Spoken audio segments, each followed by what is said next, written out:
पदासाठीचं राजकीय नाट्य तासन तास ब्रेकिंग न्यूज दाखवणाऱ्या पैसे कमवले ट्रस्ट अहो जरा फिरवा की तुमचे कॅमेरे उसाच्या बाजारात हाडं घोटणाऱ्या थंडीत घोटणाऱ्या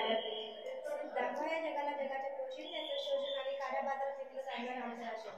दाखवा एकदा शेतकऱ्यांच्या डोळ्यांच्या तुटलेल्या पाट्यांनी हरवलेली पुस्तकं नाचलं नाही शेतात दाखवा शेतकऱ्याचं पाल्यानं दर्जाचं आणि रात्रंदिवस राबणं दाखवा शेतकऱ्याच्या सोन्यासारखा पिकाला मिळालेला मात्र भाव दाखवा मग हातात माई घेऊन हा देश कृषीप्रधान देश आहे असं पुन्हा एकदा बोलून दाखवा याच शेतकऱ्याने आपल्या समोर उभी आहे चिट्टे म्हणून सदाशिव विद्यार्थी आपल्या विषय मांडते शेतकरी नावापुरता राजा ना बिरला ना बाटा ना बाटा ना टाटा ना बिरला ना बाटा ना बाटा ना टाटा खऱ्या अर्थाने शेतकरी हाच समाजाचा बायोडाटा विषयाची सुरुवात करत असताना मला आठवतात की जगदर्भ झुकवणार आहे ज्यांनी आपल्याकडे गहाण असलेली शेतकऱ्यांची सातवारी इंद्रायणीमध्ये उडवून त्यांना कर्जमुक्त केलं विषयाची सुरुवात करत असताना मला आठवतात ते छत्रपती शिवराय ज्यांनी गवताच्या काढल्या सिद्धांत महत्त्वाचे खऱ्या अर्थाने शेतकऱ्यांचं राज्य निर्माण करून दिलं विषयाची सुरुवात करत असताना मला आठवतात ते महात्मा ज्योतिराव फुले ज्यांनी आधीच इंग्लंडच्या दरबारात सांगून ठेवलं होतं की माझ्या शेतकऱ्याच्या बळीराजाच्या समस्या जाणून घ्या विषयाची सुरुवात करत असताना मला आठवत होतं युपी मधला शेतकरी ज्याच्या वाटेला कर्जमाफी फक्त 93 रुपये 9 पैसे इतकीच कर्जमाफी आहे हो गद्दार आहे जी कर्जमाफी जी आजपर्यंत फक्त कागदावर उतरलेली आहे हो गद्दार आहे जी कर्जमाफी जी आजपर्यंत फक्त कागदावर उतरलेली आहे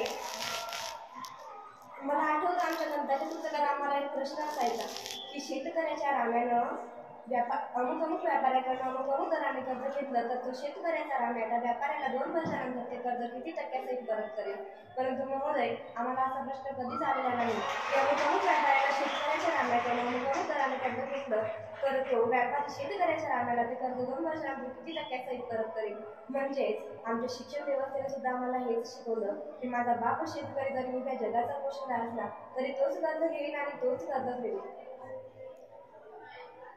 कर्ज फेडेल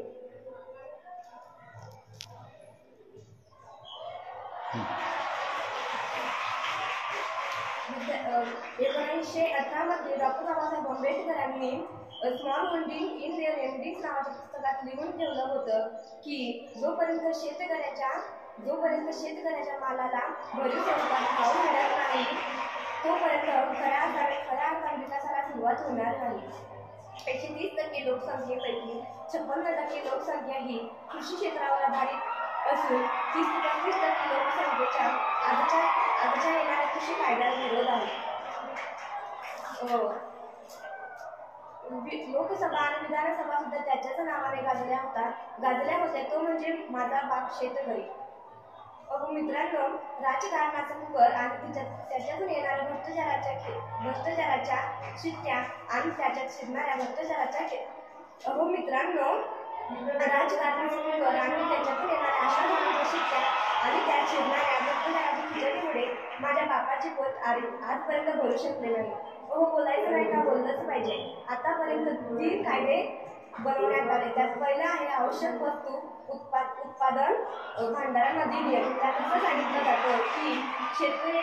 एखाद्या मर्यादेपलीकडे जाऊन आपल्या मालाची साठवण करू शकतो परंतु मित्रांनो आता तुम्हीच सांगा आपलं घर गळत असताना सुद्धा पावसाच्या आतुरतेने वाट बघणारा शेतकरी आपल्या मालाची साठवण करून ठेवेल कशाला दुसरा आहे कॉन्ट्रॅक्ट फार्मिंग तिसरा आहे उत्पादन एवं वाणिज्य कायदा परंतु या तिन्ही कायद्यांचा सखोल अभ्यास केल्यानंतर असं लक्षात येतं की या तिन्ही कायद्यांचा फायदा शेतकऱ्यांपेक्षा व्यापाऱ्यांना जास्त आहे मग आता तुम्ही सांगा मायवा सरकार की हे तिन्ही कायदे शेतकऱ्यांसाठी आहे की व्यापाऱ्यांसाठी मग मरते हे किसान तो मरते दो किसान थोडी नाही उजडती हे खेत करिया उजडणे दो कवना का मकान थोडी नाही मग अशी भूमिका घ्यावी लागते मग आता शेतकऱ्याच्या पोरांनी वावर आहे तर पावर आहे असं म्हणत हिंडत बसण्यापेक्षा स्वतःच्या वावरात पावर कशी निर्माण करता येईल याचा विचार केला पाहिजे तंत्रज्ञान नावाच्या बंदिस्त शब्दाला आपल्या बापाच्या बांधापर्यंत कसा पोहोचवता येईल आणि मग खऱ्या अर्थात विकासाला सुरुवात कशी होईल याचा प्रयत्न केला पाहिजे मग याचा विचार करता येईल गंगा की कसम यमुना की कसम ये ताना वाना बदले का रावी की रवानी बदलेगी और जोश में अगर होश होगा तो जालिम का जमाना बदलेगा कुछ तुम बदलो कुछ हम बदले आओ सब मिलके किसानची जिंदगी बदले. मग खऱ्या अर्थानं म्हणता येईल शेतकरी माझा राजा, उभ्या जगाचा पोशिंदा. जय जवान जय किसान, अन्नदाता सुखी भव. धन्यवाद.